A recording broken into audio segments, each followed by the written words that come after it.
Welcome in, ladies and gentlemen, to an early 8 a.m. edition of the Ultimate Cavaliers Show. Mikey McNuggets joined by Jason Lloyd as always. And Jason, last week, you got bullied for wearing a baseball cap. Today, it's the Avon Lake or the Athletic beanie. I like the change of pace here on a Tuesday morning.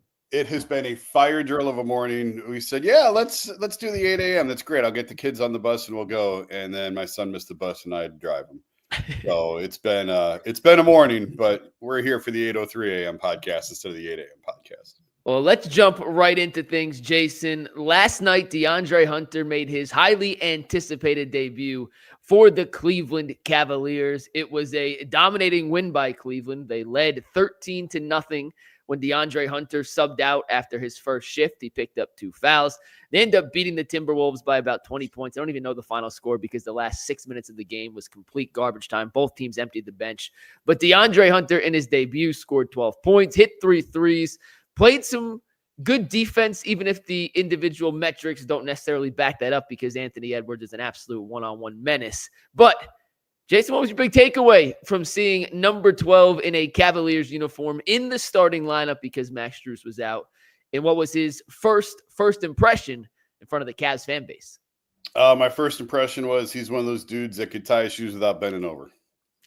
Really, really, really long arms and just kind of a physical specimen. You know, it's funny because we see these guys roll into town, right? Like I've watched DeAndre Hunter play for years, but when he's not on the team you're covering, you don't pay as close of attention to him. So you know he's long, but then when you're like actually watching him, when you're studying him, and when you're watching every move, you're like, oh my God, like I think you said it when I sat down next to you last night. He's every bit of 6'8" and 7'2". Like sometimes you see the numbers and then you look at the dude and you're like, that don't line up. And then there's other times where it absolutely lines up. And last night was one of those times. It was funny you mentioned the fouls. Did you hear them joking with him in the locker room after the game about the fouls? I did. Him and Jalen Tyson were going back and forth. Yeah, all I heard was him say something like, they call fouls around here or something like that. I didn't catch the whole conversation, but it was one of those moments where it's like, yeah, I thought the chemistry thing was a little bit overblown. You need talent more than chemistry to win.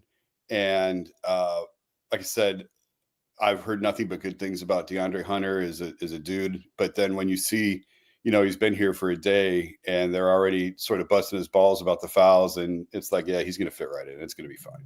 Yeah, to give a little insight into that conversation, DeAndre Hunter was in the locker room before we started doing media stuff, and Jalen Tyson.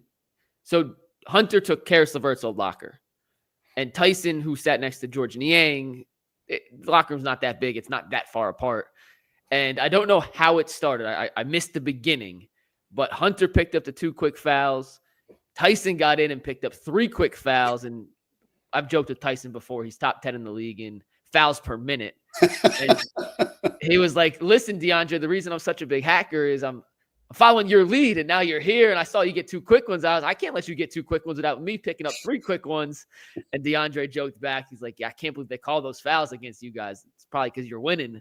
And it was a nice little just insight into how he's kind of assimilating himself into the locker room. And Jalen Tyson's about as nice of a kid as you can find. And I say kid, and it pains me to say kid now, Jason, because I'm 10 years older than him.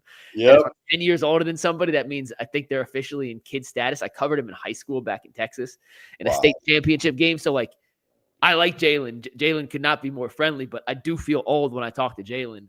But no, it was a cool little moment. And chemistry matters a lot if your team's not very good. You know what's more important than chemistry? You know what builds chemistry faster than anything? Winning. Winning. And you can put up with a lot of extracurricular BS, and you can sweep a lot of things under the rug when you're 42-9 or whatever the Cavs record is right now. I don't think that's the case because I do think the chemistry is going to work out just fine for them in this instance. And losing George and Caris, we talked about that at length. Those guys were awesome locker room guys, but I'm not worried about the chemistry. As far as Hunter goes, though, Jason, you talked about guys being what they are listed. When I played D3 basketball, I was listed at 5'10". I am not 5'10". No one questioned me. You see certain guys come in. Paul Pierce, for example, was listed at 6'8". Paul Pierce was not Right. Donovan Mitchell's listed at 6'4". He is Donovan not Mitchell ain't 6'4", let me tell you that. DeAndre Hunter is all of 6'8". He is all of the 7'3" wingspan. And there is not an ounce of body fat on that dude. Not a single ounce of body. Just an incredible physical specimen. Seriously. And last night, in what was... It was an impressive debut, don't get me wrong, but I don't think they showcased a lot of what they want to do with DeAndre Hunter. You can't expect that in his first game with the new team. But I thought he fit in pretty seamlessly, Jason. And the fact that whether it was the pass that Evan Mobley threw him in the corner. Yeah. And I got a couple of videos we'll show in a sec, but he was kind of in the right spot at the right time on a few different plays. And the fact that he was able to pick that up that quickly and in his first game shows two things. A, he's played with some of these guys in the past, and they talked about playing with Evan and Darius and Ty previously, and I think that showed. And then two, he's just a really smart basketball player. A, he played for Tony Bennett in college. That helps. B, Koby said he has an Ivy League kind of persona to him. Kenny echoed the same thing last night. He just seems like he picks up basketball well and knows the game of basketball inside and out. Some of the basic intricacies of where to be when a player drives this way and where not to be so he can find you. It was pretty seamless, and to me, more impressive than the stat line, more impressive than the defense, was the fact he just fit in. And you didn't realize, if you were watching the Cavs for the first time, you would never have guessed that was DeAndre Hunter's first game with his squad. Yeah, it kind of got thrust in the starting lineup. Strus unavailable. Obviously, Okoro's out. Dean Wade's out. So by process of elimination, he gets the start in his first game. That's odd. Normally you try and ease these guys into it, bringing them off the bench. They didn't really have that luxury. But he's a low usage guy that doesn't need the ball. The Cavs don't run that intricate of an offense, especially what they're asking of him. It's stand there and wait for the ball in the corner quite often on offensive sets. And you mentioned the pass from Mobley that Mobley hit him with in the corner. We were both thought, man, that's a really athletic play. That's a really impressive play. And if he just does that, if he just stands there, I was joking on the show yesterday, the camera is really tight. If he stands there and goes like that on defense and makes a fair amount of corner threes, that's exactly what they need from him in that role. And I'm curious to see going forward how they use him. I thought he looked great in the starting lineup yesterday. And like we mentioned on the show, if they want to go back to Dean at that spot when he's healthy, great. I thought that was the Cavs' best lineup all season long. Is Dean starting at the 3 or with those other 4 dudes.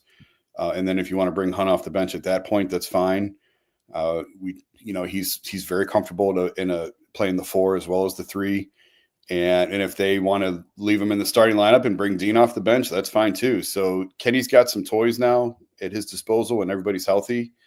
I think we'll talk about it a little bit, but Kenny likes to mix and match, and he likes to experiment. He likes to see what he's got. And I think part of that is being a first-year coach and still getting to know these guys. I think part of that is just not being afraid and believing in your talent and not worrying about what you're revealing to everyone else. And so far, everything he's pushing is working. Kenny in his press conference said, and this is what got me the most excited about the DeAndre Hunter trade when it happened. He kind of just threw this in casually. I'm not sure everyone kind of picked up on it. But he said in one of his answers, I forget who asked the question, talking about the versatility that Hunter gives him.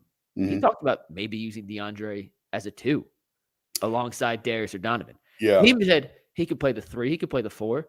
He may be able to play the small ball 5. Yeah. This is a guy that, from a physical standpoint at 6'8" with his wingspan of 7'3", against certain matchups could absolutely be a small ball 5. If you want to go with your lineup of death from a defensive standpoint, you can put him at the 2 alongside Donovan, Darius. I was joking around, but Jason, you need one stop. There's 12 seconds left in the game.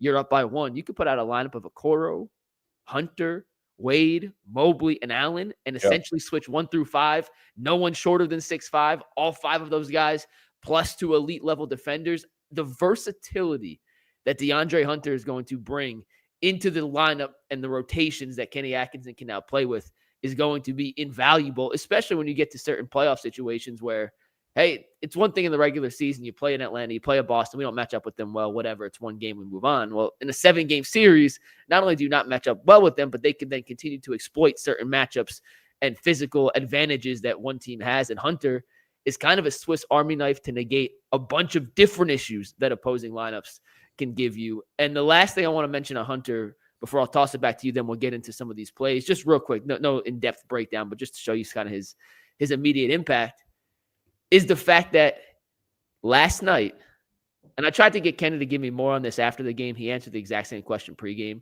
But I asked him afterwards, how long does it take for a guy to kind of gel on the court? And from a coaching standpoint, how quickly can you see that kind of chemistry? And he said, it's going to take some time. We played him tonight or last night with the Donovan, Evan, Ty Jerome unit when the starting lineup came out and they started going to their rotations. I think Wednesday night, he's going to play with the Darius, Jarrett, just to get a look at that. I think he can play with any of them, Jason. Yeah. And I think that's the coolest part is he's a plug-and-place guy with almost any other 4 players on this roster. And he's going to have a role both on both offense and defense and problem solve a lot of things that prior to him arriving, you just didn't, frankly, have an answer for. Yeah. When you name the long and athletic teams in the NBA, the Cavs are not on that list. They're never going to be on that list with Donovan and Darius in the backcourt because they're just 2 small, undersized guards. But DeAndre is one of those positionless guys. As you get into more and more positionless basketball, that's the way the Rockets play, the way the Thunder play, the way the Celtics play. It's just 5 really long dudes out there. And DeAndre gets you a little bit closer to that. I'd put Evan in that category. Dean Wade really is in that category. So those 3 guys allow you to play that way. And you're right. I don't know that we would see much of Hunter at the 2, but for one stop at the end of the game, yeah, you can go 5 long athletic dudes, switch everything, and then call timeout after that possession if you need to get back into your offense. But the Cavs haven't really had a ton of guys that played that way, even when they were really good the last time around. Obviously LeBron. Yeah. But I'm going off the top of my head. I mean, Kevin Love wasn't that. RJ wasn't that. Channing Frye wasn't that. Obviously Kyrie, JR weren't that. And that was when this was, part of the Cavs used to say all the time, the thing that killed you playing Golden State was they had so many guys who were triple threats who could dribble, pass, and shoot. And the Cavs just didn't have enough of those guys. And, again, I don't know that anyone will ever call the Cavs a long athletic team in the mold of some of those other guys we're talking about, but they're getting a little bit closer there now. They can put out a long athletic lineup. They can. A long athletic team, but it's not their best lineup. Yes. Yeah. It's not their best lineup, but they have a lineup now that they can put out there for short stretches to counteract opponents that can do it. Let's look at just a couple plays real quick, Jason, from DeAndre last night. I picked 2 defensive plays and I picked his 3 threes just to kind of just look at a few things. There's no video necessarily on it, but let's just add this to the stage here. And Jason, you can see DeAndre Hunter on this possession is going to come over and help. He's guarding Jaden McDaniel on the top in the left wing. He's in help position. This is off a switch. Darius switched on to Anthony Edwards. And as you see this through, look at the help in the contest on. I'm going to play this a couple times here, but when Anthony Edwards spins here,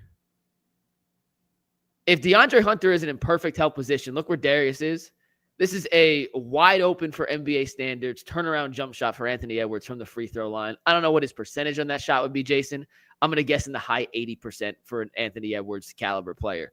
DeAndre Hunter doesn't sag off too much. He's still right in the right area. If he wants to kick out to McDaniels, he's in perfect recovery position. It's going to be a contested 3. It's going to be a shot, but in good enough contest. And when Edwards goes up with this, look at that, Jason. Yeah. That is a 7'2", 7'3" wingspan, making that an incredibly difficult shot. With all due respect to Donovan, to Strus, to Okoro, if they were in the exact same position as DeAndre Hunter was there and did exactly the same thing as DeAndre Hunter did on this play, that contest isn't affecting Anthony Edwards' jump shot whatsoever. Yeah, that's where the 7'3" wingspan comes into play.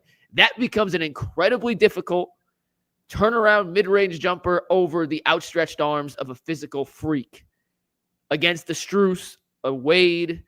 Wade's tall enough, maybe a Garland, a Mitchell, and a Okoro.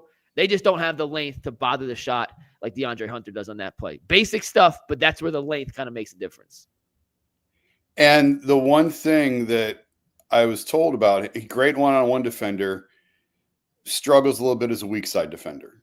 So that's just something to keep an eye on as he's here, as this goes along and as we get more comfortable with him and more familiar with him and watch more clips of him. But as a help defender there, that's exactly what you want out of him. Defense is 80% effort, by the way. And when you're on a winning team and you're playing for a championship caliber team, I have to believe your defensive buy-in goes up. At Virginia, he won ACC Defensive Player of the Year. He was drafted to be a defensive stopper first, and then anything he gave you offensively was going to be a bonus. In Atlanta, not the greatest of teams and never had the most success, but he's a capable defender.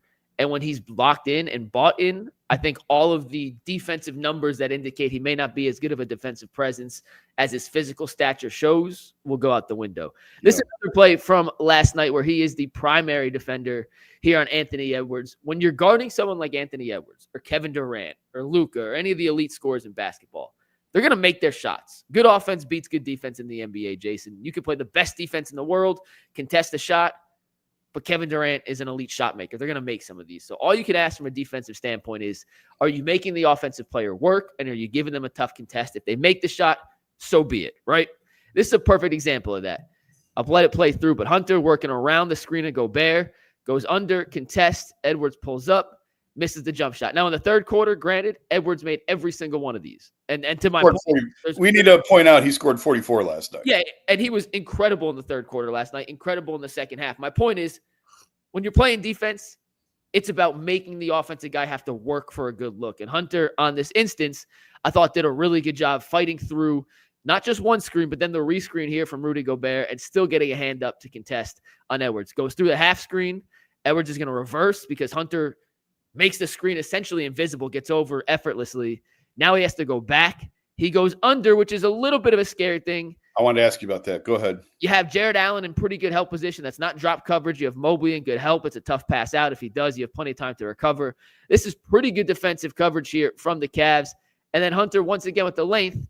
That's not a bad look for Anthony Edwards, but it's not a wide open three. You know what I'm saying? There's a difference between giving up a wide open three on a rescreen, and Gobert's a really good screener too, keep in mind. That was the one thing that, from an offensive standpoint, Gobert did very, very well in Utah. And I thought even on this possession, despite the fact that Edwards gets a relatively clean look, the fact that Hunter's fighting through a screen and a rescreen and still getting contest on Edwards, it's pretty good defense, Jason. There's only so much you can do against an elite scorer. And that's about as much of an effort you can ask for from a guy in his first game, still learning coverages, still learning the communication with Jarrett Allen on how to cover something like this. I loved what I saw on the defensive side from DeAndre Hunter last night.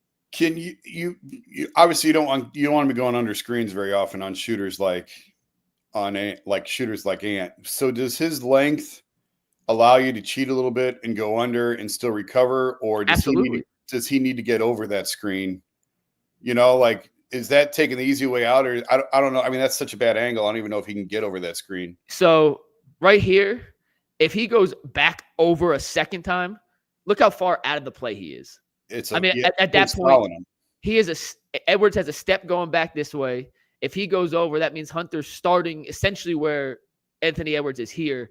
That's going to leave Edwards one-on-one going downhill against Jarrett Allen. I don't particularly think that's a smart decision considering how high the screen is being set by Gobert.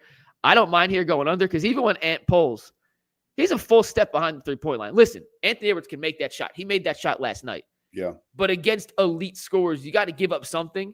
Yeah. I like Hunter going under there, especially with Gobert not being much of an offensive threat. I'd rather have him shoot over DeAndre Hunter's contest and Jarrett Allen, who doesn't contest here but is in position to contest if he wants, than allowing Edwards to go over head of steam with Hunter on his back. That's where Edwards is at his best, in my opinion. So I have no issue with him going under there, considering how high the screen was set. And if you go over, now you may have Edwards going downhill one-on-one against Allen and drawing a foul on Jarrett. Exactly. So, and I'll try to pause it right at the contest too. That's an open look. Like do not mistake. That's an open look. Hunter, by the time this leaves, has a hand right. I can't zoom in on this. Yeah. He's got a hand right in his face. Yeah. You can contest. You can't stop. And I thought that was a pretty good contest there from DeAndre Hunter. Let's go to the offensive side of the ball here, Jason. This was the first three he makes, and I want to mention something before we play this. He has not had a full practice with the Cavs yet. All the reads DeAndre Hunter is making and all the reads he made last night against the Timberwolves is just from knowing how to play basketball. And he has played a little bit with Evan Mobley in the past. They said they worked out together over the summer, so they have a little bit of familiarity. But look at the read that he makes off this dribble handoff here. And I'll let it play through, then I'll pause. Whap. As this goes through again, you got Joe Ingles who's chasing DeAndre Hunter. It's a kind of ghost screen by Donovan Mitchell. He's more just getting in the way than anything. But not Hunter. Ingles goes under right there. Yeah. Simple read. Mobley's not that's not a design play. If he's chasing him, Hunter takes it, turns the corner, and tries to attack one-on-one. That is a simple read. Ingles goes under. Mobley holds the screen. That is just playing basketball, two guys in sync. And for a first game together, that's a really, really impressive read, not knowing how someone's going to react in that kind of circumstance. And Joe Ingles, not great defense. I mean, we talk about the distance from the three-point line. Yeah. You're going to go into that. I mean, that's a three in NBA land as you're going to get. I thought that was just a really impressive read. It's basic, but once again, first time playing with somebody in an NBA game, two guys on the same page, that speaks volumes. I think that's the play Kenny referenced post-game. Yeah, he mentioned the dribble handoff from Evan to DeAndre. Yeah, it looks like these guys have been playing together for years. All right, this next play is also a Mobley pass. I want to give the viewers context here. This was the stretch of basketball, Jason. You were sitting up there with me, where like 5 plays in a row, someone did something absurd. Mm-hmm. And this was one of the plays. Hunter, you're going to see, is under the basket right now. He's on the baseline. He's just clearing out. It's a high pick and roll for Mobley and Garland. And then this pass by Evan Mobley is absurd. On the dot, in the shooting pocket to Hunter. That's just him clearing out, the natural progression of the play. But for Mobley to have the instinct to know, hey, I'm not sure who should be in the corner, but someone should be in the corner on this situation. You have all the help side going to the ball because it's a loose ball situation. Mobley has nowhere to throw but the corner. And guess who's there? The guy who he's never played an NBA game with before. Whap, his second 3 of the game. More of an absurd pass than anything else, but once again, being in the right spot at the right time, Jason. And that goes back to what I was saying earlier, just stand in the corner and wait. And that's not always going to be his role, and it's not always going to be on just ludicrous passes like that. But it's still the same concept of space the floor, stand in the corner, wait for your shot, set your feet, and knock it down. And last one, his third 3 of the game. This one, another situation where it's get the ball, defensive player of the year in my face. Don't really care. The Cavs certainly liked attacking Gobert last night. We could talk about some of the Mitchell stuff with that in a little bit. But this is just a 6'8" guy with a 7'3" wingspan taking and making tough jumpers. And I want to point out one thing. Koby Altman talked about it on his trade announcement press conference, Jason. DeAndre Hunter's 6'8". He's got a 7'3" wingspan, and he shoots the ball stupid high. He shoots the ball above his head and almost behind his head. It kind of looks, for being perfectly honest, it looks a little wonky when you see it, but a shot like that is damn near impossible to block because of his size, length, and his ability to jump. I mean, Gobert's in decent contest. He could have got up further. He didn't want to get blown by. He buzzed a little on the pump fake. But look where he shoots this from. Went too far. Hold on. It's hard to pause on this thing. And look at the release on that, Jason. Yeah. That's like a 9'5" release. Yeah. And Gobert's 7'2" with a 9'7" standing reach. He's got no shot. There's no shot at blocking that. So I just picked this one. There's nothing to see. There's nothing to break down. It's just a nice contested triple. But the way he shoots the ball is why he's so effective in the mid-range. And I talked about this to Kenny pregame. For the defense, for the 3, for the creation, we all know DeAndre Hunter's good at that. He's also ranked in the top 10 percentile in basketball, the 92nd to be exact, in points per post-up. And I don't expect the Cavs to throw him the ball on the block and just let him post up 10 times a game. But because he shoots like that, Jason, it doesn't matter if he's being guarded by someone smaller or even slightly bigger. He's going to be able to get his shot off. Now, will he make it? That's on DeAndre Hunter. He's made a bunch of those shots this season. But a release like that is not how you teach it. But if you can shoot like that and you're 6'8" and have a 7'3" wingspan, it's deadly. It's kind of like the Dirk Nowitzki shot from behind his head. And because he was so tall, there was nothing you could do with it. DeAndre Hunter is not Dirk Nowitzki. Do not misconstrue what I'm saying. No, I hear what he shoots. It's actually a great comp. Similar. Yeah, it's a great comp. So those were a couple plays. Very impressive debut from DeAndre Hunter, Jason, and we'll see him in his second action with the Cavs Wednesday night against the Toronto Raptors. Let's take our first break real quick. I don't have the FanDuel read in front of me, so I'm just going to wing it, but FanDuel is America's #1 sportsbook. It is undisputed, and right now you can get in on all your NBA action with FanDuel, whether it's a same-game parlay, you want to bet on a player's over or under points, rebounds, you name it, FanDuel has it, and right now they have a great promotion going for new customers. If you bet $5 and win your first $5 bet, you can get $150 in bonus bets at FanDuel. Just go to FanDuel.com/UCSS to sign up for free. FanDuel, an official sportsbook partner of the Ultimate Cleveland Sports Show and of the NBA. What a pro. You could say that in your sleep. You probably mumble the FanDuel read in your sleep. They actually changed it, so I have to figure out. But the new one is NBA. It was Super Bowl last week, so I gotta figure out that I made sure I got that right. But Jason, we'll do the last. We went 25 minutes on Hunter, so we'll do the last two things real quick. But two things, and you can pick which way you want to go with it because they kind of played off each other.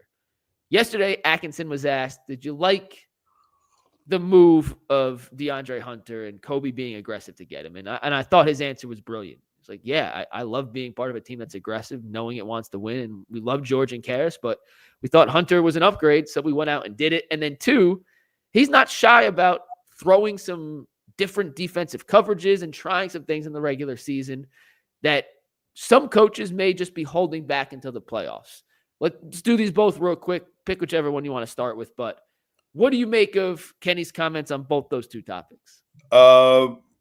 Start with the defense because I asked him about it. And the reason, and I was surprised he said it, but he said, like, last year they were very sort of bland defensively, and they were. And I would even go back to, again, when I was on the beat and when Ty was here, Ty was very vanilla during the regular season. He never wanted to show anything. And I remember it was actually a game at Atlanta late in the year, and the Cavs didn't show anything, didn't do anything. Atlanta blew their doors off. This might have been the year they won the championship. And everyone was like, oh my God, they're never going to beat the Hawks. And LeBron was like, guys, we're fine. Everything's fine. And the reason they knew they were fine was because they knew they were going to start blitzing pick and rolls and just throwing everything at the Hawks in the postseason that they didn't show them in the regular season. And they were right. Kenny's gone the other way with this, and he talked about it last night. You can throw zone at him, throw box and one at him, blitz them on pick and rolls. And it's a little odd to me that a coach is so open with all of this stuff. And his point was like, hey, we got to see it. We got to see it live. And he's right. But guys are always drilling this stuff in practice. And then, they'll go 5-on-5 or whatever, and they'll show it against each other and then unleash it in the playoffs. In Minnesota, I mean, last night's not a great example. It's a Western Conference team. You're not going to see them to the finals, and I don't think anybody's picking the Wolves to make the finals, although you never know. And is such a good scorer. It's sort of a nice test case. Okay, here's this guy. Kenny mentioned he's really well rested. He's going to come in here looking to get his, and so just throw everything you can at him and see what it looks like. Kenny's a first-year coach. Yeah, we're at the All-Star break, but he's still getting to know these guys, and he's still understanding tendencies and what guys are good at and what they're not. And the only way to really see it is to see it in live action. So I kind of enjoy it. I like that he mixes it up, that he's not afraid to put something on film that may come back to haunt him later. You're showing trust in your guys that ours are better than yours. And it doesn't matter if you know what we're going to do. We're going to do it, and we're still going to be successful with it. So it's fascinating. You and I have talked about it earlier, more on the offensive end than the defensive end. We've had this conversation about, like, he'll just throw things out there and see what it looks like. And I love that because I wish that's the one thing I wanted to see more of the last couple of years that we never really saw. And now he's even doing it on the defensive end. So all of my basketball principles come from Jim O'Brien, who I played for at Emerson College. He coached at Ohio State. I covered him at Ohio State. Yeah, that was my coach in college. It was the best advantage I could have ever had as a D3 player. I wasn't very good, but I think part of the reason I understand basketball as well as I do now is I sat next to him on the bench for quite a while for my first 3 years and got a firsthand recollection of what he's going through. And the one thing OB used to preach was no matter how much you practice something, the game is different. Yeah. Nothing we do in practice emulates a real game. We would drill last second situations. You're down 3, 10 seconds. We'd go through that every practice and all these different, and we get in the game and we mess it up. And it's because in those situations, Jason, there is nothing that you can do prep-wise beforehand that gets you in the mental state. I could run through our out-of-bounds plays to this day blindfolded.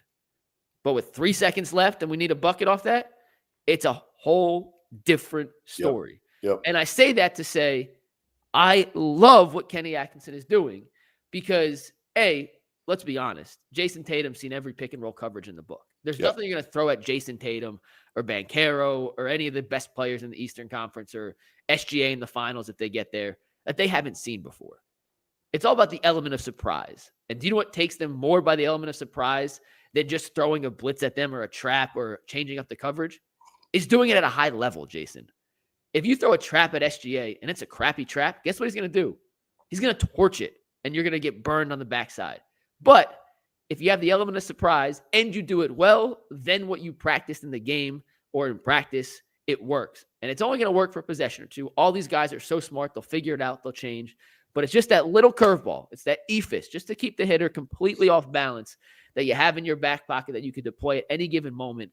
And you won't know for sure what you believe in as a coach and what your team can execute at the level you need them to, unless you test it out in real game situations. And I thought last night with DeAndre Hunter, the fact that Kenny Atkinson was willing to test new stuff out with DeAndre in the game, who is just learning the basics, why not? And it's a long way of saying I love what Kenny Atkinson is doing, and I understand practice. They practice it. That is cool. But Jason, we could go over how to punch up a show for UCSS, and I could teach you how to direct when it's just me and you on a Saturday, and then you get in there when 11 o'clock hits on a Monday and we got a big guest coming up. Those buttons are going to look a lot different. So I love the fact that they're willing to actually try this stuff in a game.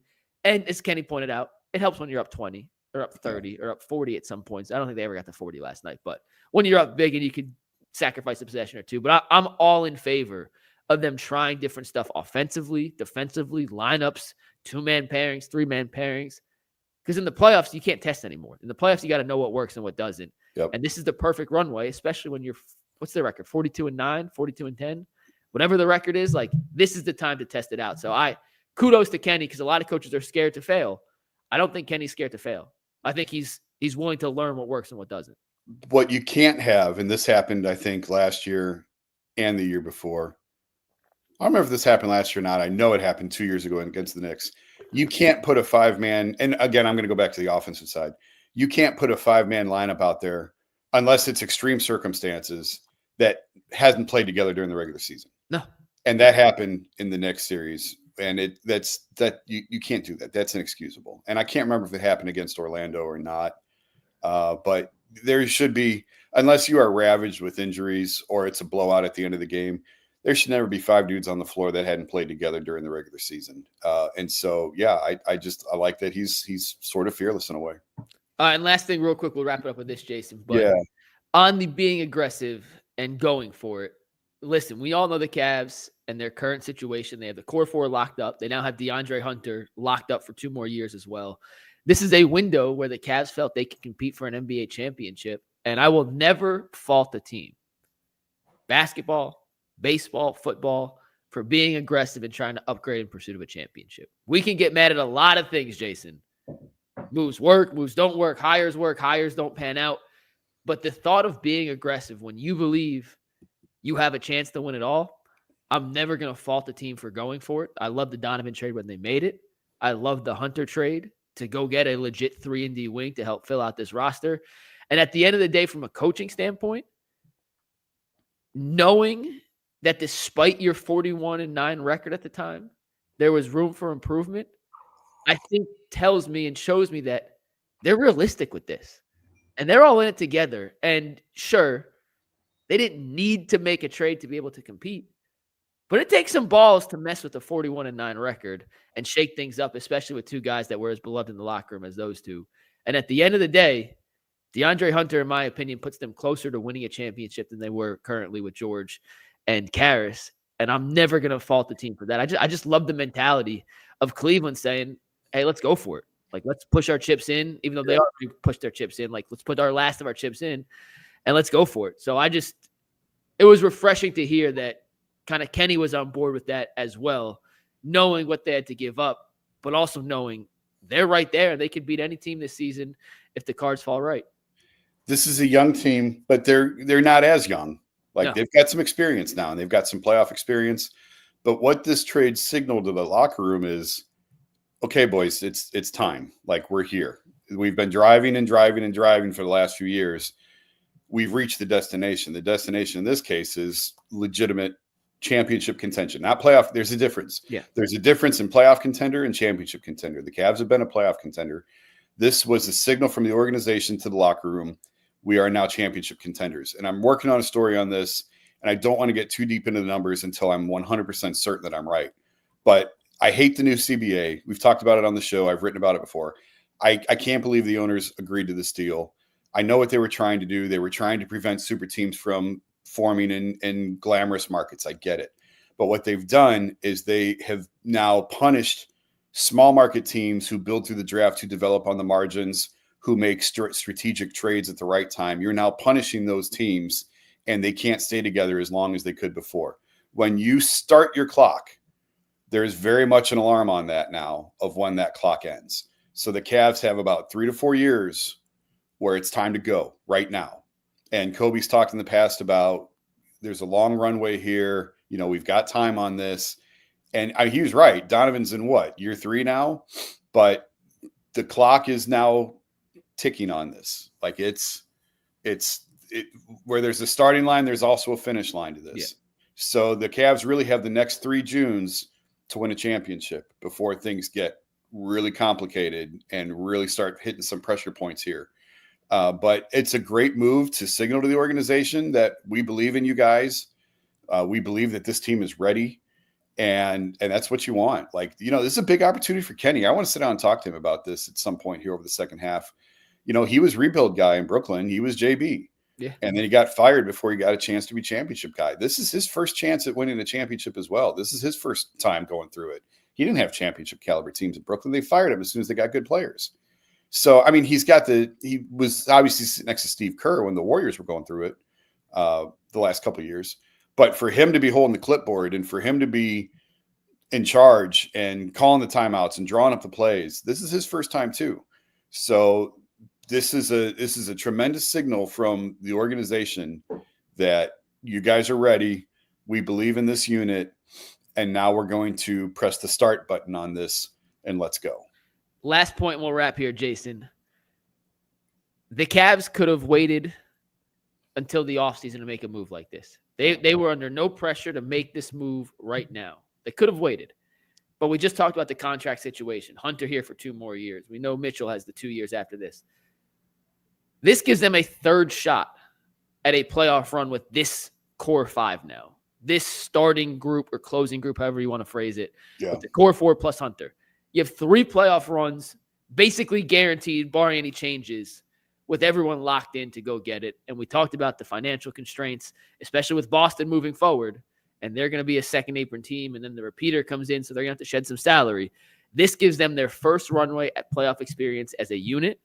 And maybe they don't win it this year. Maybe they do. But they have that experience next season that they can build off of. And then in 2 seasons, it just pushes the clock forward. And the price of doing business to get a DeAndre Hunter, if it's Niang, if it's LeVert, some swaps and some seconds. You got to give something to get something, Jason. And I applaud the front office, the coaching staff, and the team for kind of knowing this gets us closer to a championship. If this is what we have to do, let's do it. Yeah, you mentioned something real quick. And then you can wrap us up and get us out of here. The timing was perfect on this, and we've talked about this on the show. But LeVert was expiring. If you're going to turn that into something because of where they're going with the cap and aprons and everything else, this was really their last chance to turn LeVert into something. And they were able to get 2 more years out of DeAndre with it. That's a win. The Cavs are at the beginning of their window. I feel like Boston is more toward the end of their window.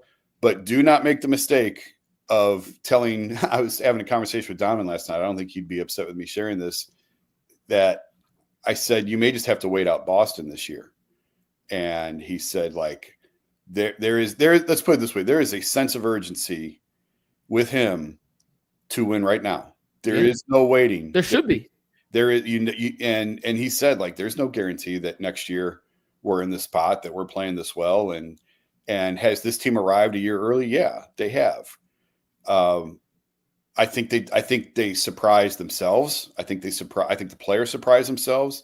I think they surprised the front office. I think they surprised the coaching staff with how quickly this thing fell into place this year. And so, yeah, they might be early, but don't mistake that for them thinking that they have a lot of time. Yeah, because they very much feel like they need to capitalize on this right now, and they need to go right now and win it even this year. So it's fun, man. They've done a really nice job of putting this thing back together, building this thing back up. pressing the right buttons, then it's time to go.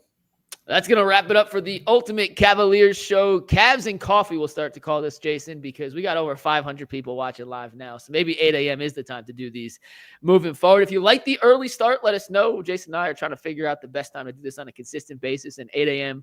seems to work on most days. So if you like the 8 a.m. shows, let us know in the comments. If not, don't say anything. Just tell us if you like it. If you hate it, you leave a comment too. I love the hate. Come on, bring it on. I love it. Every single one of you guys for tuning in this morning. It was a hell of a debut for DeAndre Hunter, and we will see you guys in about 2 hours and 15 minutes on the Ultimate Cleveland Sports Show. For Jason Lloyd, I'm Mikey McNuggets. We'll see you then.